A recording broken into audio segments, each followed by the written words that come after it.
picture this for a second. You are looking at a resume, and it is basically the ultimate American political fantasy. Oh, absolutely. It's unreal. Right. We are talking about a decorated Navy war hero, an ambassador to the United Nations, a director of the CIA, and, a vice president. Yeah, and it doesn't stop there. Exactly. You keep reading, and this person becomes a sitting president who not only oversees the collapse of the Soviet Union without firing a single shot, but also wins a major Middle Eastern conflict with an 89% approval rating. Which is just astronomical. It is. It's a track record that reads less like a career and more like, I don't know, a Hollywood action thriller. It really is the kind of resume that makes you look at it and conclude, without a doubt, that this is the most prepared, capable executive in American history. I mean, it goes way beyond just a mere little list of jobs. Right.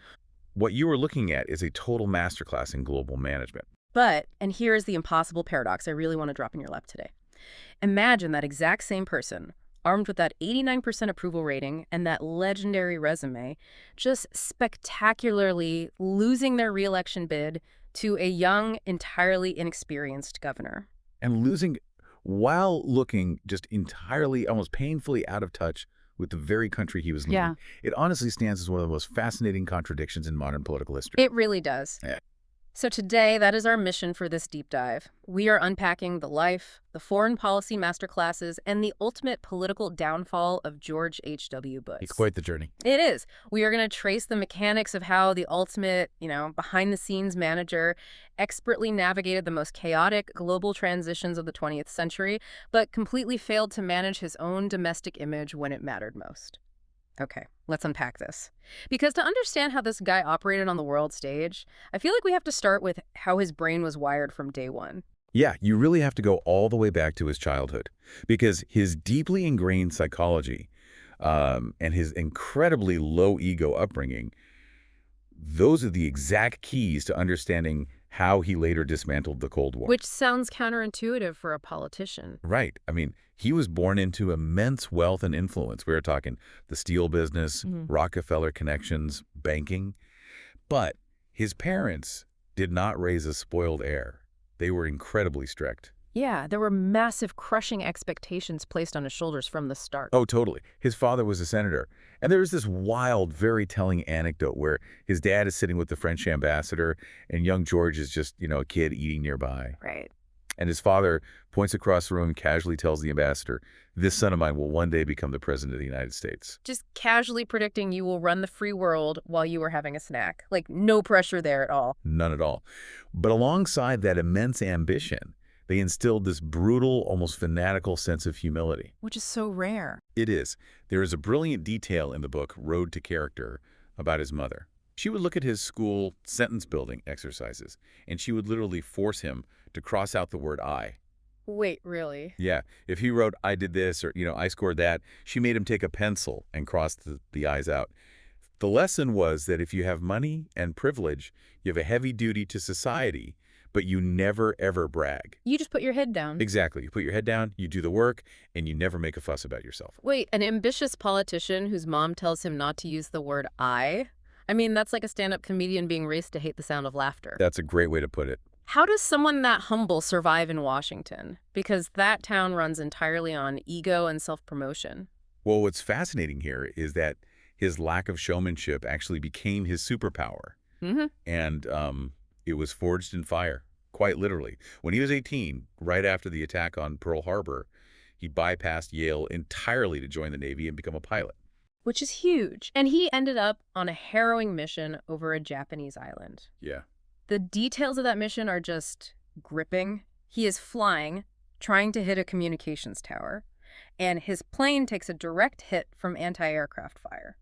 The cockpit immediately fills with smoke. Right. But instead of immediately bailing out to save himself, he keeps flying, completes the bombing run, actually hits the tower, and only then tells his crew to jump. Yeah, he bails out over the water and spends, 3 or 4 hours just drifting, waiting for a rescue boat. The submarine eventually saves him. But his 2 crewmates did not make it. Oh, wow. Yeah, one of their parachutes failed to open. He was the only survivor. And he never spoke of this without crying for the rest of his life. Right? Ever. It was a profound trauma. But instead of letting it break him, he channeled it into this lifelong, really solemn sense of duty. He did not go home. After that, he stayed and finished his service. That's incredible. And that quiet, duty-bound refusal to center himself that defined his entire ascent through Washington. He became the ultimate institutional fixer. Right, like when the Republican Party was drowning in the Watergate scandal under Nixon. Exactly. Bush was the head of the Republican National Committee, and his job wasn't to go on television and scream or distance himself publicly. It was to quietly manage the crisis, eventually making the really hard call to advise Nixon to resign just to save the party from the debris. And he applied that exact same invisible management style to foreign policy long before he was ever president. I mean, he was the low-profile envoy to China after decades of completely frozen relations. Yeah, he literally rode a bicycle around Beijing instead of riding in a motorcade. Right. And then he stepped in to clean up the CIA's image after all the massive scandals in the 1970s. And he did not fix the CIA by holding press conferences. He fixed it by walking the halls, restoring internal morale, and building institutional trust. So by the time he ran for president, he literally branded himself as a president we won't have to train. Exactly. He's the guy who cleaned up messes in the dark so others could shine in the light.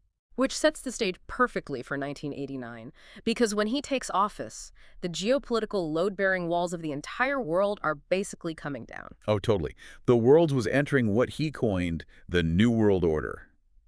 Just think about the chaos for a second. The Iran-Iraq War had just ended. The Soviet Union was retreating from Afghanistan. Velvet revolutions were bubbling up all across Eastern Europe. And the bipolar Cold War dynamic that had structured global security for decades was just evaporating overnight. Evaporating. And the Soviet Union, while it was going bankrupt economically, it still possessed a massive, civilization-ending nuclear arsenal. Which is where Bush's diplomatic genius truly activates, I think. Oh, completely. Because if you're a standard politician, you look at the collapsing Soviet Union and you want to rush to a microphone to claim victory. Yeah, you want your face on the front page of every paper. I beat the Soviets. Exactly. But Bush went the exact opposite direction. He instituted a policy of what they called prudent pause, or prudent silence. Before he even took office, he communicated to Soviet leader Mikhail Gorbachev that he wanted to wait a few months to evaluate the geopolitical board before holding talks. So the superpower of the free world deliberately chose not to make a fast move. Because Bush understood the mechanics of collapse. A weak, cornered Soviet Union that is armed with nukes was incredibly dangerous. A sudden, aggressive move by the U.S. could actually trigger hardliners in Moscow to overthrow Gorbachev and start World War III. Wow, here's where it gets really interesting for me. The Berlin Wall falls in 1989. This is the ultimate, undeniable symbol of the Cold War crumbling. The media is practically begging Bush to fly to Germany, give a massive speech at the wall, and take this historic victory lap. And he explicitly refuses. He just stays in Washington. He refused because he did not want to dance on Gorbachev's political grave. He knew he still had to manage a highly volatile transition with the Soviets. Humiliating them would serve his ego, sure, but it would completely destroy the delicate diplomatic off-ramp he was building. It is so much like a CEO refusing to pop champagne over a massive rival's bankruptcy because he knows he still has to negotiate the liquidation with the rival's heavily armed, deeply paranoid former employees. That is a phenomenal way to look at it. You just do not back them into a corner. Right, you have to let them save face. And that low ego restraint, that is what allowed Bush to pull off the masterful handling of German reunification. Let's remember, America's closest allies, Margaret Thatcher in the UK and François Mitterrand in France, they were fiercely against a reunified Germany. Really? Oh yeah, they feared a return to the unified military powerhouse that had started 2 world wars. And then on the other side, Gorbachev was terrified of a united Germany joining NATO and bringing Western military might right to the Soviet border. So you have allies terrified of history and enemies terrified of the future. How do you even begin to negotiate that? Through relentless, quiet diplomacy. Bush appeased Gorbachev by leaning on the Helsinki Accords. These were what, exactly? These were agreements signed back in the 70s that basically said nations have the sovereign right to choose their own alliances. So Bush argued that a united Germany freely choosing NATO wasn't a threat to Moscow, it was just international law playing out organically. That's a clever reframing. It was brilliant. He managed to get East Germany absorbed into West Germany and thereby into NATO, while orchestrating the peaceful withdrawal of Soviet forces. All of this culminating on Christmas Day, 1991. Yeah, Gorbachev calls Bush and says the Soviet Union is finished, the Cold War is over, and he is handing the nuclear codes to the Russian president. Wow. It was the moment every U.S. president from Eisenhower to Reagan had dreamed of, and Bush just quietly accepted the victory over the phone. No chest thumping at all. Unbelievable. But, the geopolitical board never stays quiet for long. The Soviet vacuum immediately emboldens regional actors. So let's shift to the First Gulf War, because managing a collapsing empire requires one skill set, but repelling a sudden military invasion requires something entirely different. Completely different. So in 1990, Saddam Hussein invades Kuwait.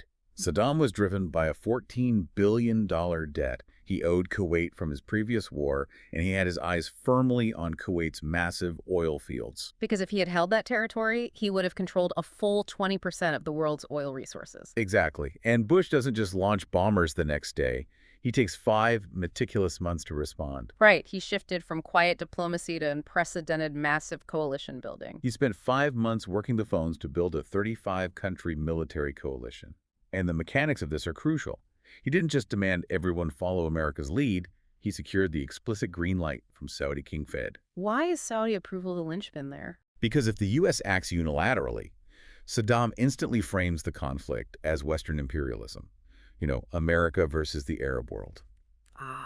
So by getting Saudi Arabia and other Arab nations on board and actually having them host the troops, Bush completely neutralized Saddam's pan-Arab narrative.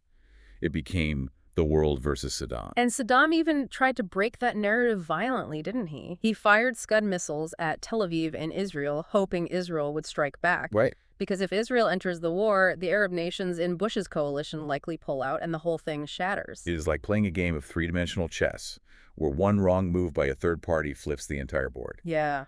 But Bush successfully pressured Israel not to retaliate. He promised U.S. Patriot missile defense systems and kept the coalition totally intact.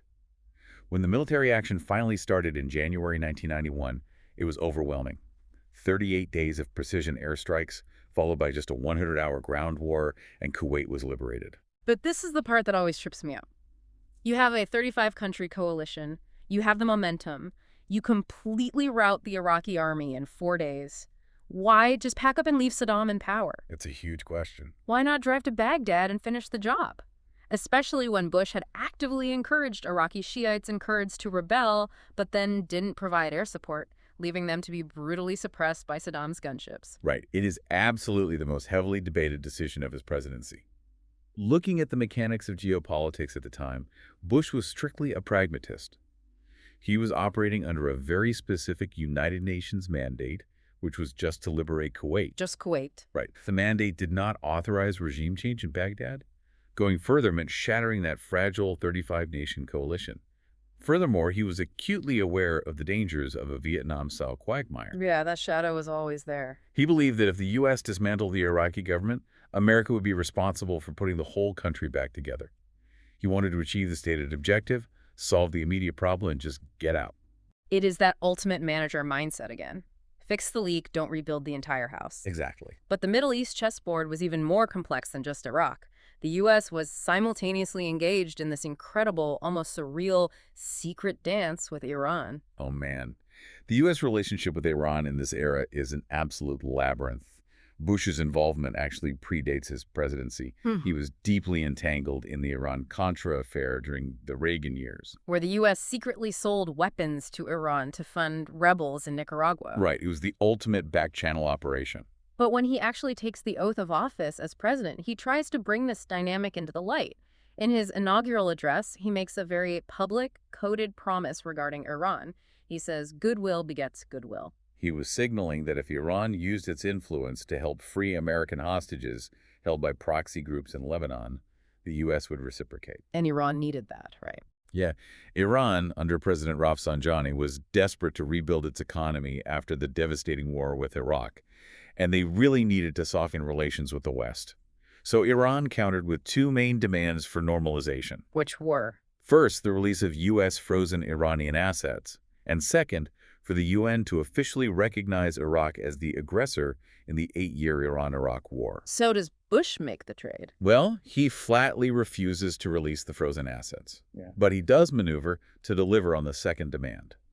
Through UN Secretary General Javier Pérez de Cuellar, Iraq was officially recognized as the initiator of the war, and their chemical attacks were formally condemned. Okay, so a massive diplomatic win for Iran, engineered quietly by Washington. Absolutely. But this attempt at normalization also includes one of the most bizarre anecdotes in modern diplomacy. Oh, this story is wild. It really is. The White House sets up an official phone call between President Bush and who they firmly believe is Iranian President Rafsanjani. They are on the line talking about Middle East peace, hostage negotiations, high-stakes geopolitical maneuvering. And it turns out it is not Rafsanjani at all. It was an elaborate prank or, an impersonator. It is just astonishing that a security apparatus that complex could be bypassed so thoroughly. Imagine you are the leader of the free world, you're trying to quietly negotiate the release of human beings and reshape the Middle East, and you basically get catfished on the world stage. It's wild. Right. And Rafsanjani actually went to Friday prayers in Tehran and publicly mocked the U.S. for it, saying it proved how desperate America was. Ouch. Yeah. If we connect this to the bigger picture, it highlights how profoundly fragile this relationship was.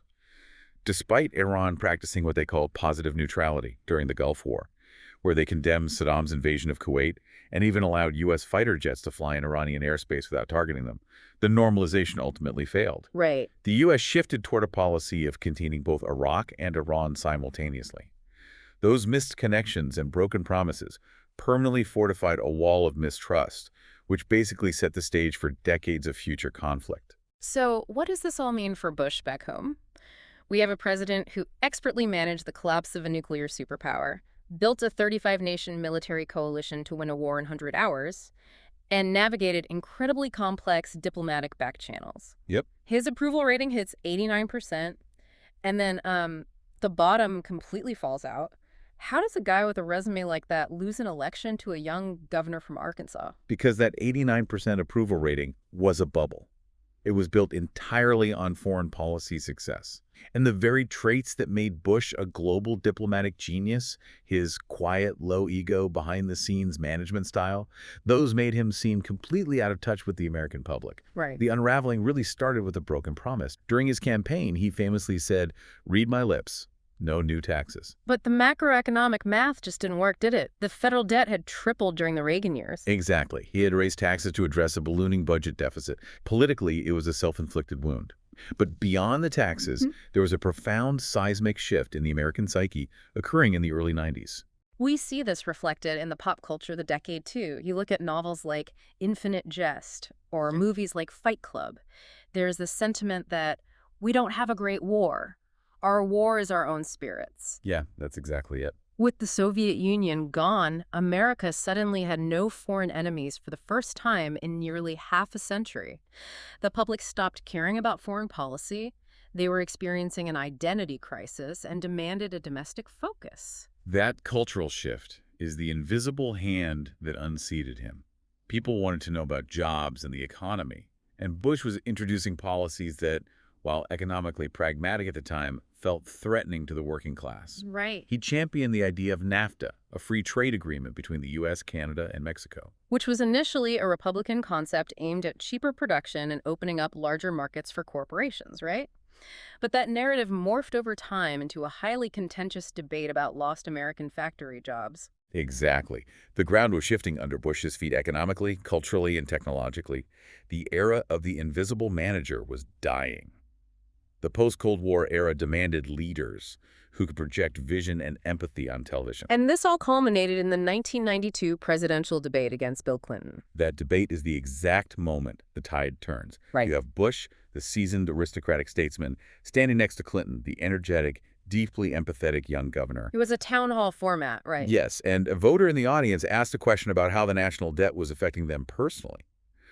Bush answered it exactly like a manager. He struggled to connect macroeconomic trade realities to this woman's daily financial pain.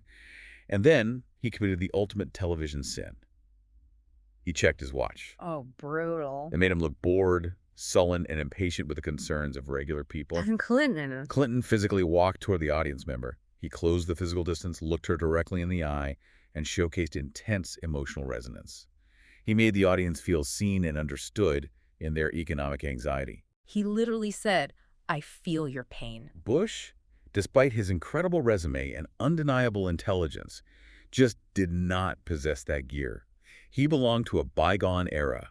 He was the last president to have fought in World War II. Right. Think back to his mother forcing him to cross the word I out of his sentences. Exactly. Think back to the trauma of losing his crewmates in the Pacific. Hmm. He was physically and psychologically conditioned to believe that centering your own emotions or performing empathy for a camera was beneath the dignity of a public servant. Wow. He could not give the American public the televised performance they suddenly craved. The public no longer needed a manager to keep the world from exploding. The world felt safe. They wanted a leader who could make them feel good about their own lives. It is such a poetic, almost tragic arc.